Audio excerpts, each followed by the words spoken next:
नमस्कार किसान साथियों, स्वागत है आप सभी का एक बार फिर से मालवा की खेती यूट्यूब चैनल पे। किसान साथियों, इस समय लहसुन की फसल की जो अवधि है वो 60 दिन से लगाकर 120 दिन के आसपास भी हो सकती हैं, क्योंकि अलग-अलग क्षेत्रों में बिजाई का समय अलग-अलग होता है। कई किसान साथियों की बारिश से लहसुन की फसल बिगड़ चुकी थी, तो उनकी जो बिजाई लेट है तो उनकी फसल छोटी है, कहीं पर लहसुन की फसल हार्वेस्ट भी होने लगी है।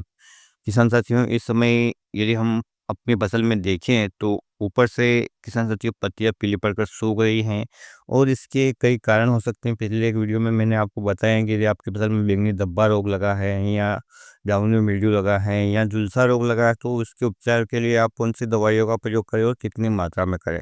लेकिन किसान साथियों, कई बार क्या होता है कि हम अब इन लक्षणों को देखकर भी स्प्रे करते हैं, नतीजा में कोई रिजल्ट नहीं मिलता है, क्योंकि किसान साथियों समस्यावाद थी ही नहीं। मतलब कि हमारी फसल की पत्तियों में कोई समस्या नहीं है, समस्या है वो फसल की जड़ में है। किसान साथियों, इस समय एक रोग काफ़ी ज़्यादा मात्रा में फैल रहा है, और पिछले वर्ष भी किसान साथियों इस रोग की वजह से काफ़ी ज़्यादा किसान भाइयों को नुकसान उठाना पड़ा है। किसान साथियों, आप वीडियो फुटेज में देख पा रहे हैं कि लहसुन की फसल की जड़ जो जहाँ पर कंद से जुड़ी रहती है वहाँ पर सड़न शुरू हो जाती है, वहाँ पर कीड़े लग जाते हैं और पूरा कंद सड़ जाता है। परिणाम स्वरूप किसान साथियों फसल है वो बर्बाद हो जाती है। शुरुआत में ये किसी-किसी पौधे में होता है, लेकिन धीरे-धीरे ये समस्या बढ़ती जाती हैं।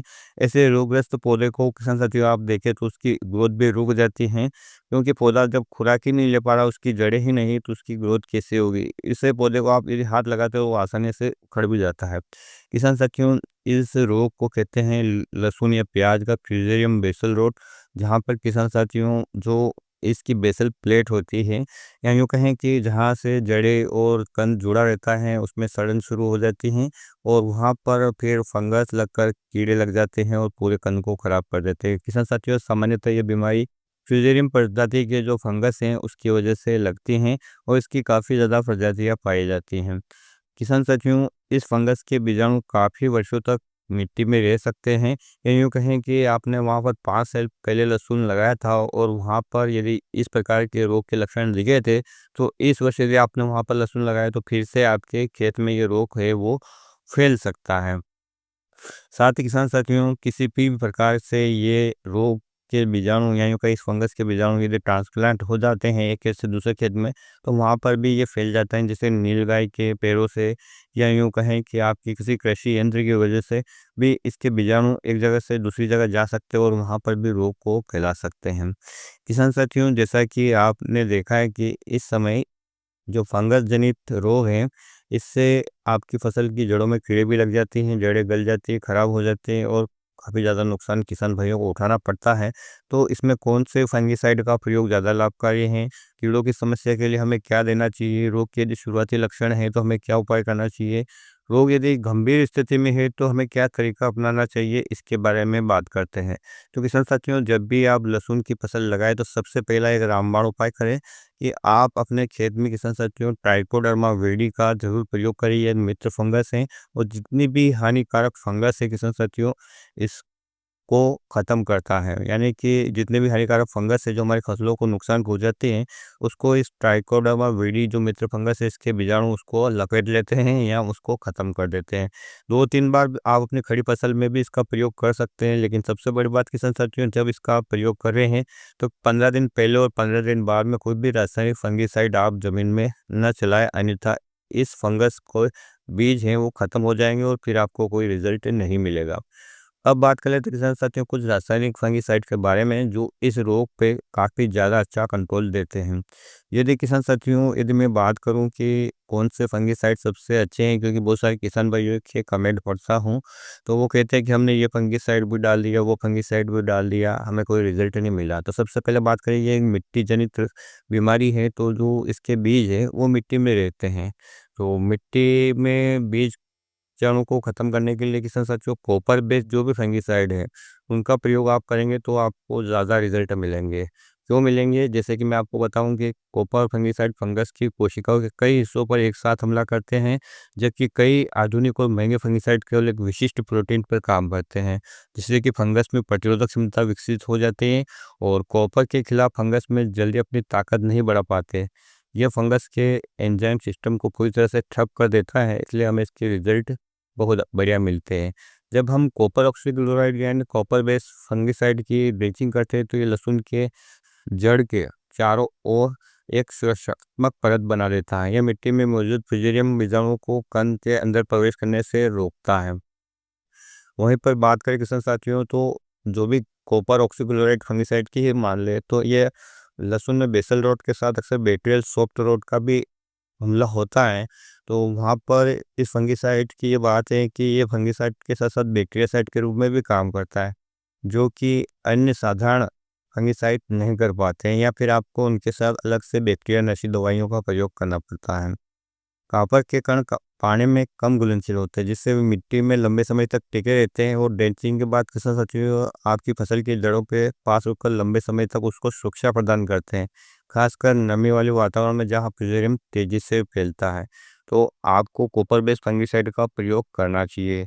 यहाँ पर मैं आपको दो प्रकार के फंगिसाइड बताने वाला हूँ, क्योंकि किसान साथियों यदि आपकी खेत में ये फंगस है और अभी तक पौधों में नहीं लगी है तो आप कॉपर बेस का जो सबसे बढ़िया फंगिसाइड है कॉपर ऑक्सीक्लोराइड को 500 ग्राम की मात्रा में ले सकते हैं प्रति एकड़ के हिसाब से, और इसे पानी में घोलकर आप किसान साथियों जो ड्रेंचिंग में प्रयोग कर सकते हैं। लेकिन यदि किसी किसी कंद में किसान साथियों आपके फसल में ये रोग लग चुका है, या वहाँ पर आप देख पा रहे होंगे इस प्रकार से कंद सड़ने लगे हैं, वहाँ कीड़े लगने लगे हैं, तो पौधे के अंदर ये नहीं जाएगा, क्योंकि ये कॉन्टैक्ट तरीके से काम करने वाला फंगिसाइड है।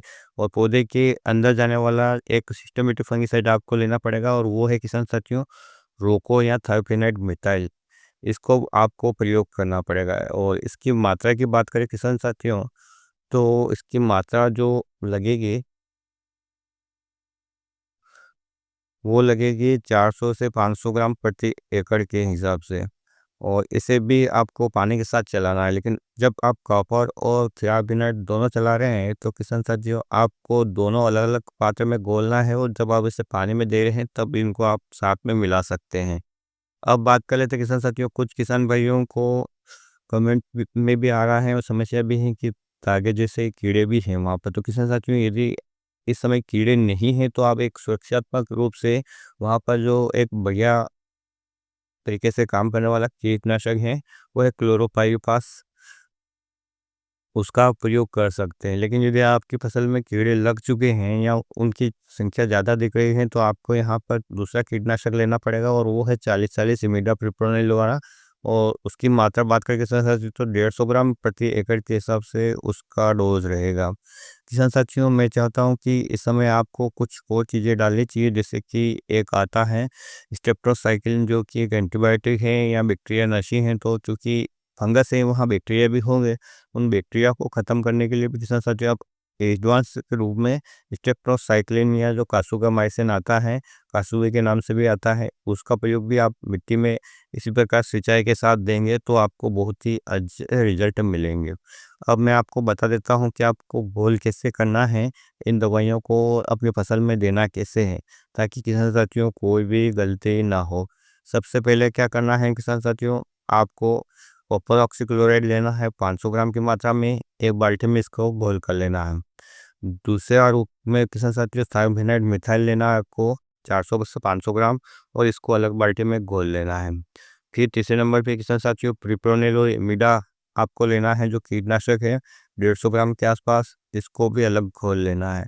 और स्टेप्टोसाइक्लिन लेना है किसान साथियों आपको 18 ग्राम, इसको भी अलग घोल लेना है। और जब किसी बड़े पात्र में ड्रम में किसान साथियों आपको इतना पानी से भर देना है कि आपकी जो लहसुन की फसल कितनी देर में पीती है या उसकी सिंचाई हो जाती है, और उसमें ये सब दवाइयाँ डाल देना है और उसकी टोटी लगाकर किसान साथियों बूंद बूंद ऐसी गिरती रहे, तब आपको अपने फसल में पानी के साथ चलाना है। तो किसान साथियों आपको बहुत ही अच्छे रिजल्ट मिलेंगे, क्योंकि यहाँ पर किसान साथियों एक कॉन्टैक्ट बेस्ड फंगिसाइड हो गया जो ज़मीन में जितने भी फंगस के बीजाणु हैं लंबे समय तक उनसे छुटकारा देगा।